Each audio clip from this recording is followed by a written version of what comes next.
This video is made for adult collectors because this toy is extremely hard to find for cheap.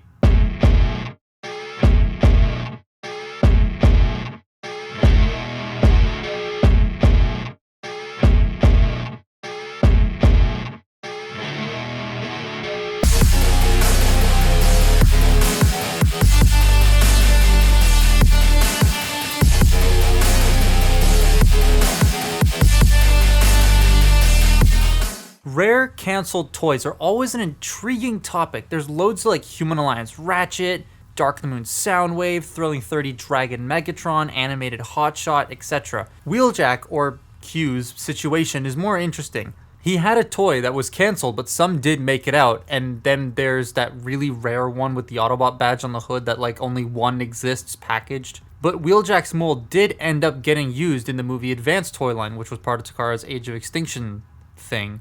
This was an Aeon shop exclusive. I don't know how to pronounce that. I'm very sorry. It was an exclusive based on the movie Trilogy canceled figure, that one that had the Autobot badge on the front. And he can be kind of expensive to track down, so huge thank you to my buddy JJ for sending this my way. I usually like every movie design, yes, even this, but Q is one design I just really didn't like. So when I discovered this, I really wanted it, and now I have it, and it's very nice. Mostly. I really like the way it uses car parts to make up the chest and the shoulder sections. It's a very easy yet unique way of using kibble to make the robot's upper body, and it gives that nice shaping to it that he had in the film, which is really cool. The colors are super nice too. The white and the metallic green look great. I just think the black is a bit meh, because there's a lot of tooling that feels like it gets lost in all that unpainted black. The white paint matching though is pretty good. Like the chest paint matches the shoulder pads quite well and it helps it look like it flows more. Now the head, it's a Matrix Wheeljack combo, and I don't know why they fused the Matrix here with it, but it looks a lot like what a Bayverse Wheeljack would look like, because, you know, in the Bayverse he was Q. Like, I get where the Dark of the Moon head was going. Like, it's fine, but I just think this looks a lot nicer because it doesn't look like it's going to eat me in my sleep. I do feel, though, that there is no need to complain about large departures in the designs now in the films, because it's been happening since 2007 and it isn't going to change. The Bumblebee designs were made in a rush because that scene was sort of last minute, and taking those designs as gospel I don't think is a good thing. They were cool, but they were cameo designs ultimately. Like, if you pay close attention, all of the designs are clipping into each other. They can't transform. They use parts of Bumblebee and Optimus all throughout those things. Like, they were made super quickly. So, like, they wouldn't really work as film designs if they were getting their own, like, spotlights. Rise of the Beast Wheeljack. Dark of the Moon Wheeljack, though, looks way too much like Einstein, and it just creeped me out. He doesn't come with any weapons for some reason. This release just never came with anything. But he does have 5mm ports on his arms, back, and 3mm clips on his chest and his back. So you can, like, deck him out with stuff that he doesn't come with. Love that. So Wheeljack's one of those figures where from the waist up, it works. From the waist down, doesn't work so much. So the head is on a very nice ball joint. Like, there's a lot of range there. You can look up that far and down. The chest does like to like come undone every now and again, and that's a problem on my let's get these out of the way. On my original copy too, it just like peg it in, comes out. It's not the most secure thing in the world. It's better on this. It's more like pegged in on this than that, but I can't really use this as a fair comparison because look at the okay.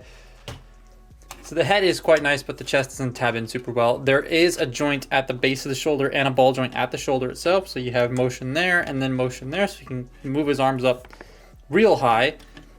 These can move out of the way to accommodate anything you want. He does have bicep rotation, double jointed elbow.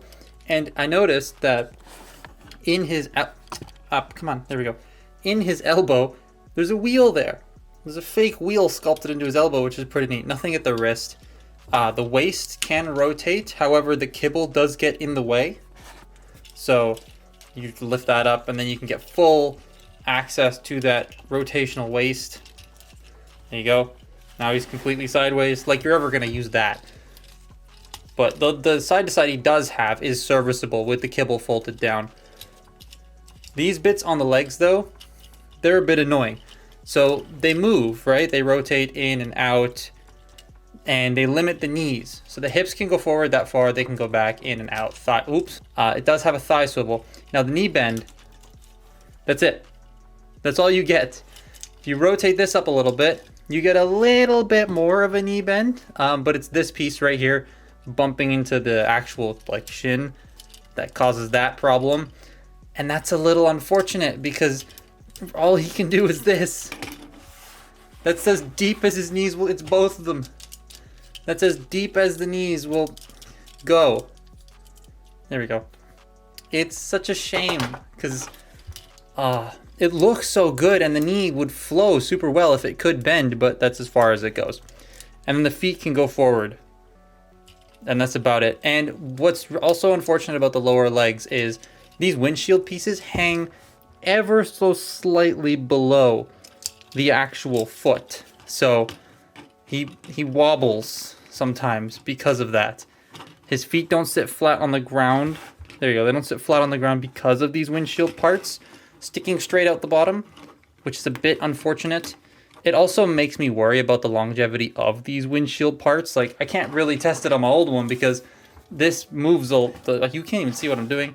This moves a lot and this one's missing. So yeah, it's gonna be very interesting to see how that lasts. You can flare them out, then his heels actually do touch the ground, but then it looks weird. So we'll have to see. But yeah, from the upper body, he's great. Lower body, not so much. I am super excited that I have this now. It looks like a very nice Wheeljack and a great mesh of both film and G1. Now let's make it a car.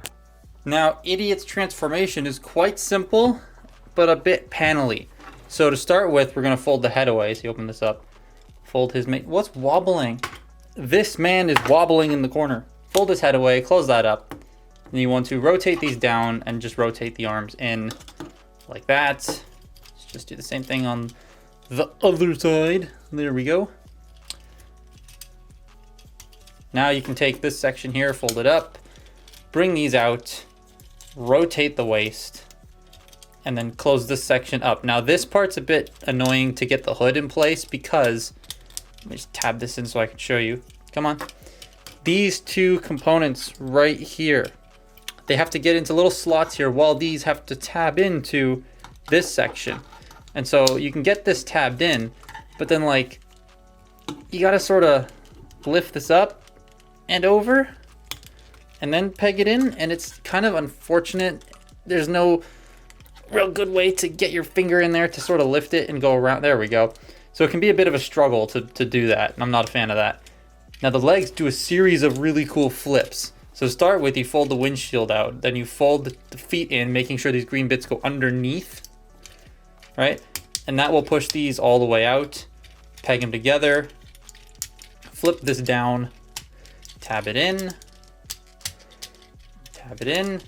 peg the legs together, peg the, oh, come on. There we go. Peg the legs together, like that, and then you very simply just fold it over and tab it in. Reminds me a lot of the RID 2012 Viacons from Prime, where you fold the thing over and it just covers the entire robot, and there you go. There you have his Mercedes mode. That's really cool. Now, one thing I want to point out about this, and I'm going to use the other Wheeljack as a talking point here. These back sections, right? These back sections right here. See that thicker tab right there? So these are supposed to just plug in like that, right? But on my movie advanced copy, that tab is so like difficult. You saw me struggling. I had to sort of like slide it in while pushing it in. So if you have that problem, I recommend just sanding this little chunky boy, this little hook tab thing down a bit before pegging it together, because then it just clicks into place. Because that's what I had to do with this guy when I got him, because it just would not peg in until I sanded it down a tiny bit.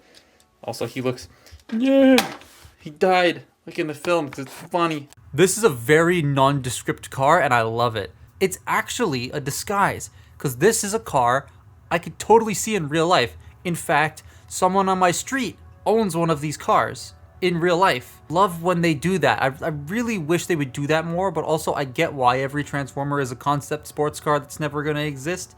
It sells movie tickets.